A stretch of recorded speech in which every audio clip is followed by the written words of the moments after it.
બુદ્ધિદાય જે કંઈ તમે કમાવો છો, જે કંઈ જીવન જીવો છો, જે કંઈ કરો છો એ બધું એને લઈને છે. જ્ઞાન શક્તિ, ક્રિયા શક્તિ અને ઈચ્છા શક્તિનો આપનારો કોણ છે?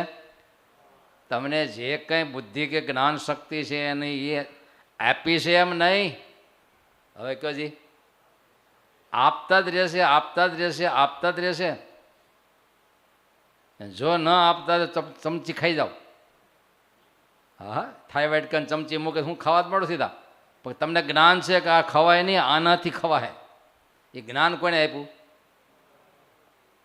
ટોયલેટ જવાનો સંકલ્પ શક્તિ, ઈચ્છા શક્તિ એ આપે છે. બોલો હવે તમે શું કરશો?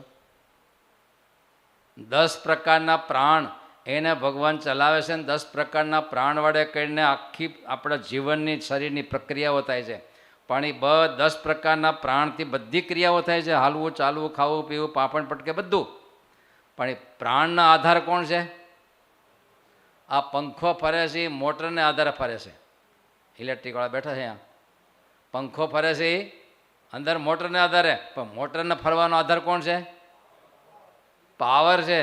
પાવરનો આધાર કોણ ગયું? તમે ચાપ પાડી એટલે હવે તમારે આમ ગોમાન જોઈ છે કે હું આધાર છે એમ. સર્વાધાર આવો શબ્દ ભગવાન માટે વાપરે. સર્વાધાર એટલે ટોટલ આપણો આધાર એ છે. સર્વાધાર એટલે આપણા જીવનનો ટોટલ આધાર એ છે. 5% આપણે આધાર નથી, 5% નહીં. એમ નિદ્રામાં એ આપણને પ્રકાશે છે. ન પ્રકાશતા હોય તો તમને જગાડો તો જાગો જ નહીં કોઈ દી. નિદ્રા આવે નહીં તમને. ત્રણેય અવસ્થાના પ્રકાશક આપણે એ છે. જાગ્રત, સ્વપ્ન અને ત્રણેય અવસ્થામાં આપણા પ્રકાશક કહેતા પ્રેરક કયો, આધાર કયો દેનારા એ છે. અને બાલ્ય અવસ્થા, યુવાની અવસ્થા, વૃદ્ધ અવસ્થા ત્રણેયનો આધાર પણ એ જ છે. તમે આજથી માનવાનું ચાલુ કરો કે હું જીવતો નથી પણ મને ભગવાન સંપૂર્ણ જીવાડે, 24 કલાક એ જીવાડે છે. અત્યાર સુધી તમે જીવાય એનું કારણ કોણ હતું? હવે પછી જીવવાના છે એનું કારણ કોણ છે? અને અંતે ક્યાં હમાવાનું છે? દરિયામાંથી મોજું ઉછું, એ મોજું ક્યાંથી આવ્યું? અને મોજું કોને આધારે છે? ક્યાં લીન થવાનું છે? મોજામાં કોણ છે? મોજામાં કોણ છે? દરિયો છે. આપણું મોજું ક્યાંથી ઉઠ્યું છે? મમય વાંશો જીવ લો કે આ આખી સૃષ્ટિ રૂપે હું છું. તો સૃષ્ટિમાંથી જન્મા છે, સૃષ્ટિ બહારથી તમે ઉપરથી પીડા હો? સૃષ્ટિમાંથી જન્મા છે તો આખી સૃષ્ટિ ભગવાનનું સગુણ સ્વરૂપ છે. આ સૃષ્ટિ અને ભગવાન બે નોખા નથી. તમે અને તમારો જીવ ને તમારું શરીર નોખા છે. અત્યારે નોખા છે. એક કરીને તમારું જીવન છે આખું. તો આખી સૃષ્ટિ એનાથી ઠાકોરજી જુદા નથી. આપણું રામાનું તત્વ ચિંતન બોલે છે. સ્થૂળ, ચિત્ત, અચિત, વિશિષ્ટ બ્રહ્મ. તમને તો બ્રહ્મ દેખાતું છે ને? આ આપણું તત્વ ચિંતન. સ્થૂળ, ચિત્ત ને અચિત. ચિત્ત એટલે આત્માઓ અને અચિત એટલે આ બેથી આખી દુનિયા સર્જાણી છે. ચિત્ત ને અચિતથી. તમારું વ્યક્તિત્વ શેનાથી સર્જાણું? તમારો આત્મા ચિત્ત, ચૈતન્ય, તમારું શરીર જળ, આ બેથી તમારું જીવન સર્જાણું છે. એ જ પ્રકારે આખું વિશ્વ, પૃથ્વીનો પણ આત્મા છે, વાયુનો પણ આત્મા છે, વરુણ દેવતા જળનો પણ આત્મા છે. કોઈ વસ્તુ એના આત્મા વગર નથી. તો ચિત્ત અને અચિતથી વિશિષ્ટ એવું જે આ જગત છે ને, જગત એનો આત્મા કોણ છે? સર્વસ્ય ચાહમ હૃદય સન્નિવિષ્ટ ઈશાવાસ્યમ ઇદમ સર્વમ. ઈશાવાસ્યમ ઇદમ. ઇદમ એટલે ક્યું? આ બધુંય. ઇદમ એટલે આપણી આજુબાજુમાં જે કંઈ દેખાય છે, દેખાય તમને કંઈ? ઇદમ એટલે આપણી આજુબાજુમાં જે કંઈ તમને અનુભવાય છે એ બધું ઈશાવાસ્યમ ભગવાનથી વ્યાપ્ત છે. તમારી આખી બોડીમાં તમારો જીવ વ્યાપ્ત છે.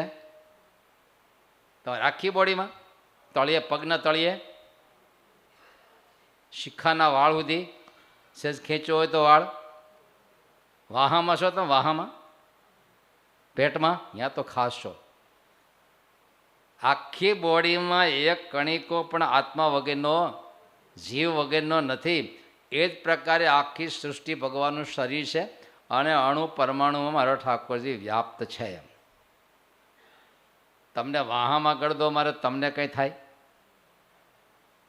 તમારા વાહમાં તમે ક્યાં જુઓ છો? કંઈ થાય? પગમાં કાંટો વાગે તો કંઈ થાય? આંગળીમાં કંઈ આગની પડે કંઈ થાય? શરીરમાં ગમે ત્યાં ઈજા થાય તો તમને કંઈ થાય? હવે આ સૃષ્ટિમાં તમે ગમે એને ઈજા કરો ભગવાનને કંઈ થાય? ભગવાનને કંઈ થાય એમ ન થાય. આ શાસ્ત્રી તો જો પણ ભગવાનને કંઈ ન થાય. થાય. માટે આત્મવત સર્વભૂતાની પશ્યત, આપણને જ એમ થાય છે એમ જ દરેક પ્રાણીઓને થાય છે. અને બધા પ્રાણીઓને, તમારા છોકરાને એક ઢોલ મારે તમને કંઈ થાય? હવે કયો, હવે શાસ્ત્રી કયો, તમારા છોકરાને કોઈ ઢોલ મારે તમને કંઈ થાય?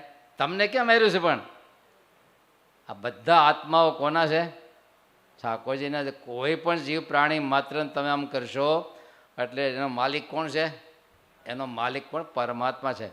માટે ભગવાનનો ભક્ત કોઈનો દ્રોહ નથી કરતો. એનું કારણ બધે ઈશ્વરમાં, ઈશ્વરને જોવે છે. કોઈનો દ્વેષ નથી કરતો કારણ કે ઈશ્વરને જોવે છે.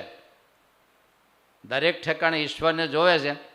અને લખ્યું છે ભગવાનનો ભક્ત ક્યારેય ધર્મ લોપ ન કરે. એનું શું રહસ્ય?